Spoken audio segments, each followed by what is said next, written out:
What's up? What's going on, Craig? I guess Cedar already. Welcome to Craig and Tony Locked In. Locked down with locked down with Craig and locked in, right? Locked in with Craig and Locked In. Tony. Hey, that was your title, not mine. Right? Yeah. We'll Yeah. go locked in, and then you can have segments where all right, Tony, lock it down, and then you give me your opinion about some bullshit. It is April 29th, 2020. I put some chats in there. I asked you some questions. There are two things that kind of caught my eye recently. The one thing that's very recent is I think his name is Justin Amash. He's a congressman from Michigan. He's an independent, but he was originally a Republican, but he was actually pro-impeachment. So he kind of was ostracized by the party. So my question was, is that a good or bad thing to have Amash as a third-party candidate? Is that going to basically help Trump or hurt him? And the other thing that also caught my eye recently was there was talk of Trump bailing out the oil companies. Oh, of course he's going to try and bail out the oil companies. Well, the big question. As yesterday, he made a push to go with the defense production action with Tyson Foods and meat processing. So he's going to enact that so we can get a huge food conglomerate, our huge 3 food conglomerates money, where we know that those places were sources of the virus, and because the workers are in such close quarters that when they slice animals, they can cut each other. So the reason why they closed was because the virus was popping up, and they cannot maintain 6 feet. So he is gonna enact the Defense Production Act to make sure we get our meats. There's also another important thing that was brought up, that by using the Defense Production Act to force them to open up, it also it shields the companies from liability, because they could say, like, hey, we didn't want to open up, but we were forced to open up. So in court, they could say, listen, it wasn't our idea. Now they've got a legal loophole, so that if the workers are dying and they try to sue the company can say, hey, it's not our fault. Yeah, it's the government's fault, and what can we do about that? We do what we were told to do. Sure. It's and now I read a recent on CNN, they were mentioning that the workers are like, well, listen, we're not going to show up. Now my dad was mentioning that I said, like, the workers aren't going to show up. My dad's like, well, they're not going to get unemployment. Well, I'm like, well, maybe to them it's more important to stay alive.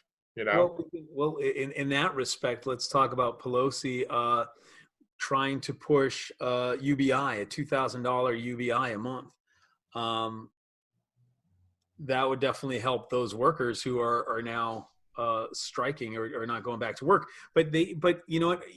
I think if that case went to court, they could argue that we have the right to life, so you can't make me go to work, and you can't keep us from unemployment. They see, that's the big issue. Will they get unemployment or some sort of support? I think basically, this just shows, all these people who think Trump's a populist, they're complete idiots, because it just shows where his populism lies. The only population he cares about is the wealthy, the well-connected, the people who are high up in the food chain, who he gives tax breaks to. Well, absolutely. That's why he did The Apprentice, because he's a celebrity hound, and in his mind, celebrities and billionaires, those are the only ones that are worth anything. Yeah, well, just getting, as far as like what's going on with him reopening the meatpacking plants, this gets to a larger issue about, like, where the Republicans are sending the money. And they always take a top-down approach, meaning they rather flood the money into the hands of the very well-connected. And when it comes to giving, they'll have the government basically, in essence, print money for tax cuts for the very wealthy, for bailouts for banks, like they did during the Great Recession, when they bailed out all the investment banks that basically got in trouble because of their own actions, not because of anything that we did. I mean, it was their own misdeeds that created the banking collapse that was the housing crisis. So they'll print literally trillions of dollars of money to bail out the wealthy. Ask them Right. to print Sure. 1 penny to bail out a hospital, to bail out a university or college that might be struggling, or a small business. The Help the money workers. or workers, exactly. When it came to giving them a little bit of extra money in their unemployment check, they screamed bloody murder. All right. Right. And now ask them if they're going to print money. All right. Because that's what it basically comes down to. That if the federal government gives money to the states for the police, the fire departments, the hospital workers, the teachers, all right, Mitch McConnell is ready to have states go bankrupt, but they'll print Yeah. trillions of dollars for the Well, wealthy. that's also the plan, right? That was what Trump said it when he was running. He goes, "I have no problem with bankrupting the country." Well, this is exactly what he's doing and what he's done, and the coronavirus actually is working in his favor. Um, uh, Which granted.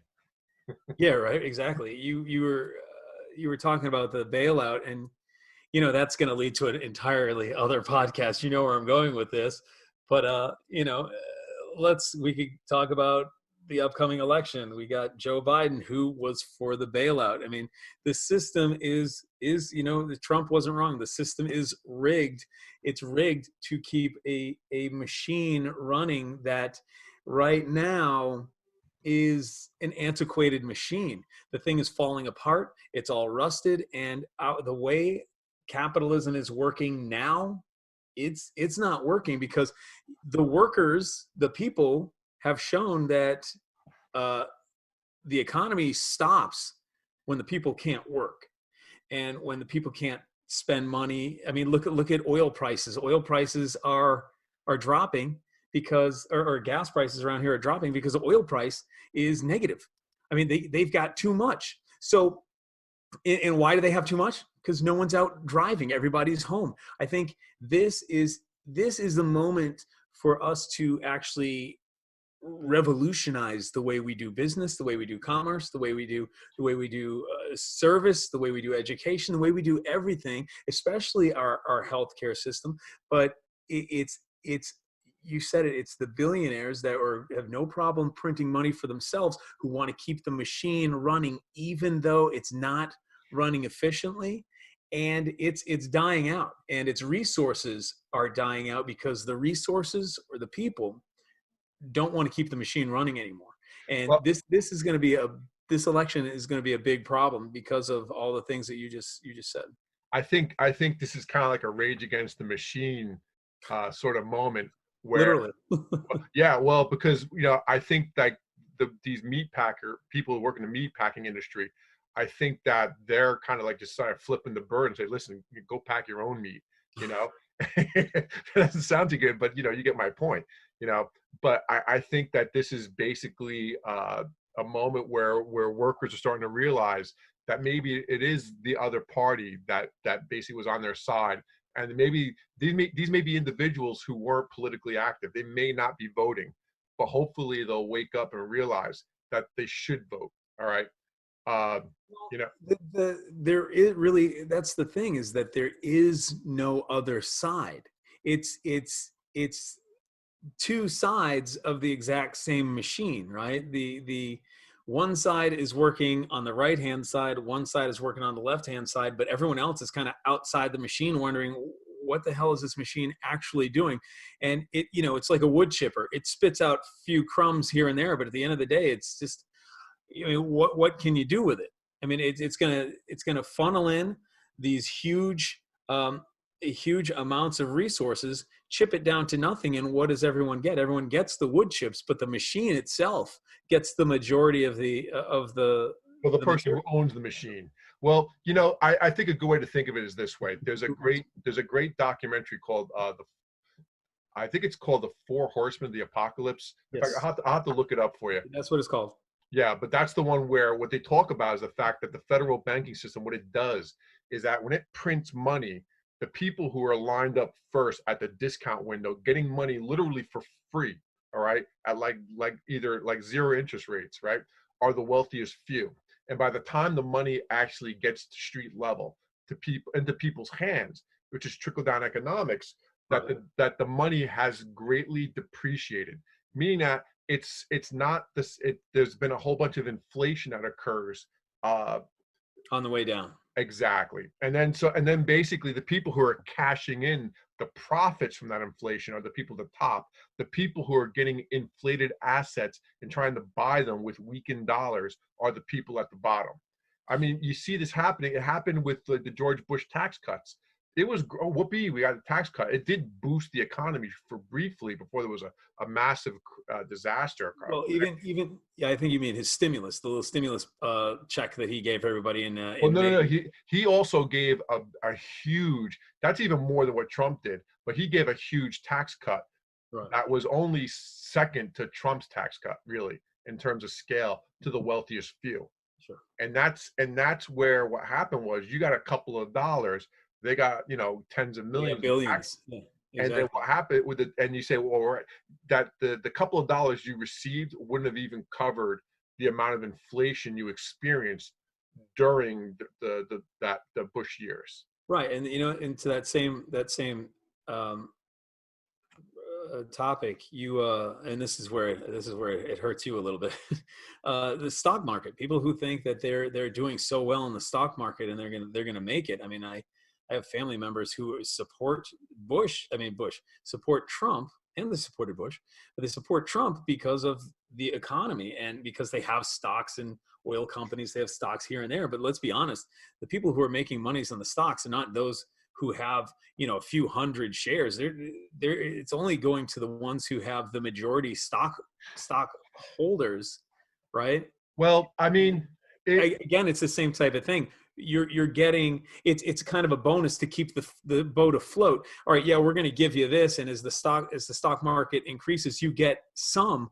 But the reality is, the people who make all the money are the ones who are the major shareholders. It's a false economy, because what happens is that by the time the majority of the public is really investing in the market, that's when the big money pulls out. Right. All right.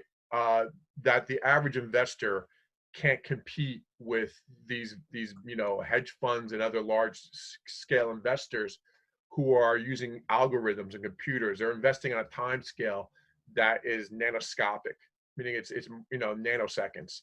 They're also using complex derivatives to ensure to basically cover their bets. So like any benefit in the stock market, it really doesn't trickle down to the little guy. In fact, you're just there to be the Ponzi. You're just there to be the last buyer. All right.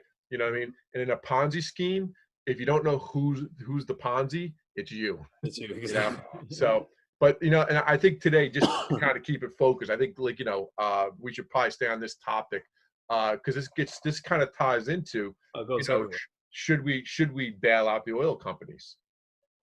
No, there's the answer. I forget what billionaire said it, but he is a billionaire himself, and he was on CNN. Was it Mark Cuban? No, it wasn't Mark Cuban. He was on MSNBC, and he said that we need to we need to bail the workers out. But no, there was a billionaire. It was like 2 weeks ago. He was on I think he was on CNN, but he was being interviewed. He said, "We don't need any more billionaires. We don't need billionaires. There should be no such thing as billionaires." He himself is a billionaire, but he said, "We don't need billionaires. Billionaires shouldn't be bailed out. No one should be getting any money from this crisis except the people who need it." He said, we don't need to exist. Billionaires don't need to exist, but if people who can't afford their home in the Hamptons this summer, boo-hoo, you don't get to go to home in the Hamptons. If you don't get to buy a new yacht, tough for you. We need to get the money in the hands of the people who need it, because again, eventually what's going to happen when you give everyone the money, it will find its place. And yes, money goes up, but he's basically said we don't need billionaires. So bubble up economics, right? But to your answer your question, do we need to bail out oil companies? No, we don't. This is a moment again where we have an opportunity. We've got technology, and we've had the technologies that the government has squashed. And we'll have a whole conspiracy theory show later, but we've had the technologies that will give us the energy we need, and sure, we may not be able to make profits of it, but this is the time to find another mode of commerce, because energy is going to become scarce the way we're used to it. And And you know, it's funny. I was just watching the new Michael Moore produced movie called The Planet of the Humans, and it's about um, green energy and how the whole green energy um, Sector. sector is bullshit. It's all based on fossil fuels and carbon based energy. So it's kind of, I was just finishing it up as we were starting this, and it's kind of eye opening that, you know, all the things that we assume solar and wind and all these things are doing are ultimately, they're kind of alleviating the weight that we put on burning carbon. But at the end of the day, when we have to fuel turbines, when we have to fuel certain things We'll build them, construct them, yeah, to manufacture construct them. them. Or like even the whole electric car thing is great, but when you plug in, who's really powering that electric car? Well, there's a power plant Well, that's running I think at this, fossil fuels. just to jump in, I get the premise that right now, because we're still in the transition period, if if if we were basically had sufficient uh, production of alternative energy, then we could basically redirect some of that alternative energy towards the manufacturing process. And Absolutely. that's going to require, but just to kind of get back to what we were originally talking about, bailing out oil companies and But why. that's kind of the point, right? Because oil companies are they're energy companies is basically what they are. They're energy source companies. Now is the time that, you know, the world has just shown, hey, listen, we really don't need gas like you thought we did. Now's the time for you to actually invest your resources into alternative forms of energy. Well, if I can, again, this gets back to our original discussion about the fact that they're willing to print money to bail out oil companies. Because Right. again, when the federal government bails you out, in essence, what they're doing is just running the printing press. They're willing to print money to bail out oil companies, which in reality, if it was really a free market, the Fed wouldn't be in there printing money to buy junk bonds, to buy corporate bonds, to buy treasuries, to buy equities. And the Fed, so, and again, they're printing money to bail out oil companies. And the question is this a wise strategy? And obviously it's not. And I'll give you another insidious thing that this does. A lot of these industries that are being bailed out, all right, are based on fracking. And again, we're printing money to basically subsidize the dirtiest way to pull oil out of the ground, the most environmentally harmful way. The fact that the fracking, all right, it pollutes the water, which is far more valuable in reality. That aquifer in the middle part of the country, I forget its name, but that it's massive, and our farming industry depends on that, and we're polluting it with fracking fluids. Also, another thing is that the fracking, when you shatter that rock, what you're doing is you're basically liberating methane, right? Well, the problem is that when you liberate that methane, it doesn't just go up through the well. When you shatter that rock, that methane is seeping out to the atmosphere. You're allowing massive amounts of methane to be emitted into the atmosphere. Methane makes carbon dioxide look like an amateur. Methane, when it comes to global warming, is 10 times worse than carbon dioxide. So we're letting massive amounts of methane seep out into the atmosphere, where it can heat up the planet even more so than if we burnt that methane. And we're getting nothing for it because it's just basically seeping out through the ground. And that's happening all over the country. So, and when we print money that's, we can only print so much money before we basically start to look like a banana republic, right? And we're wasting this resource to bail out an industry that probably shouldn't have existed in the first place. That's And true. we're also making alternative energy less viable by trying to maintain or keep oil companies in business and keeping them cheap by subsidizing them. Correct. Correct. Hit pause on the record for a second. All right, 1 second. Okay, so I guess we're at a point where we can lock it down, right? Yeah. You want to go first? Well, we're gonna lock it down. Okay, I'm gonna lock down. Well, let's talk about bailing out big business. Okay, this country has gone off the rails in the direction that I think it had been intended to go. Right? We were founded basically on freedoms of the individual, and we've gone to the point that we've given up on the individual, and we've changed so that that the corporation has now become the individual, and we focus a lot of our attention directly on the corporations, and we feel that bailing them out will benefit everyone in the long run. You know, in the Bush administration, he had constantly talked about, we're going to create jobs, billionaires create jobs, billionaires create jobs. And the numbers have shown that the billionaires do not create jobs. You know, they've actually taken money and have not put enough into the system. So, you know, when it comes to bailing out banks, bailing out the financial systems, the bailing out corporations, bailing out the auto workers, I mean, not the auto workers, companies, the auto companies, and bailing out oil companies, it's all ridiculous, because at the end of the day, if you bail out the citizens, if you bail out the regular people, if you put the money in the hands of the regular people, just by the flow of income, just by the natural flow of money, money is the one thing that defies gravity, right? It always flows up. So just by giving it to the bottom most, they're going to spend it, and they're going to spend it on cars. They're going to spend it on oil. They're going to spend it on food. They're going to spend it on, they're going to put it in the bank. All these institutions that they'll invest it. They'll put it in the stock market.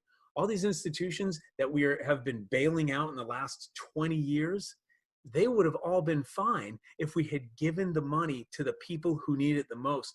When, you know, people were losing their homes in the housing market, and you know, after 9/11 and after 2008, people were committing suicide because they were losing their jobs. They were moving from places that they could no longer afford to live in. You know, had we bailed those people out, all the other things would have fell in line. You know, when I was coaching football, the head coach used to say this: take care of the little things, and the big things take care of themselves. And that's exactly the same thing. If you focus on the fundamentals, then the game works itself out. And that's really it. And that's what I'm locking down. All right. Well, I mean, I agree with you on this one here. I mean, my feeling is that, you know, again, there are times where the government does have to come in and shield or protect certain industries for this reason. There are certain industries that if you let them die, all right, they have national security implications. Like your manufacturing base, if you let that die, all right, I can make an argument that production capacity, all right, if we go to war, who's going to build, like in this case, who's going to build your ventilators? Well, they have the major automakers building the ventilators. So there are times, but also too, think about it.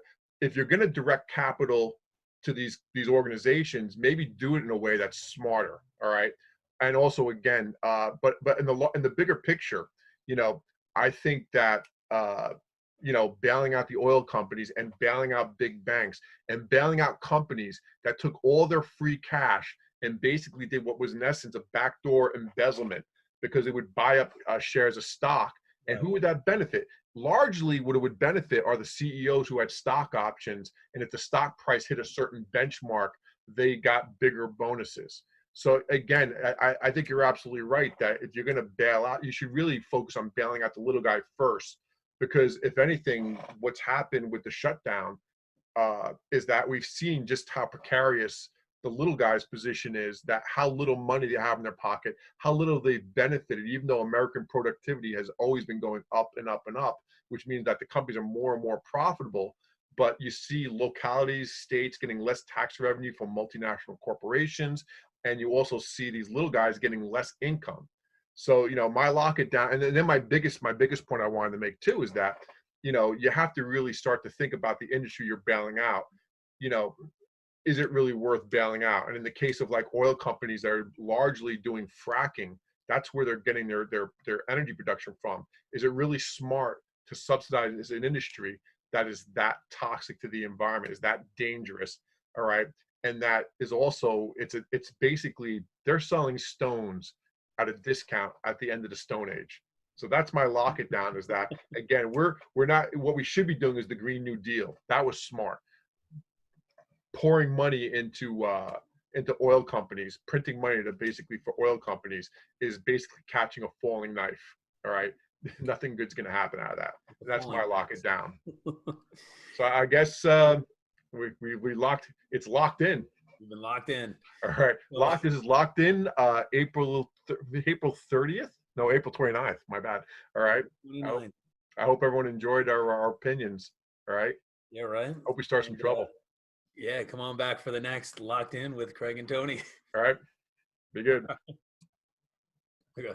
One little quick note on the tail end of the show here. Joe Biden is going to be picking a female running mate. And I'm just saying that again, you know, if you think about how old Joe Biden is, it's kind of like, I think you should pick Lisa Simpson because his, you know, just going by the prophecies of the Simpsons that Lisa Simpson basically becomes president after Trump, after he bankrupts the country, I'm saying. So I'm just saying, so that's just my pick, that he should choose Lisa Simpson. Yeah, you should lock that one in. Lock that in. Put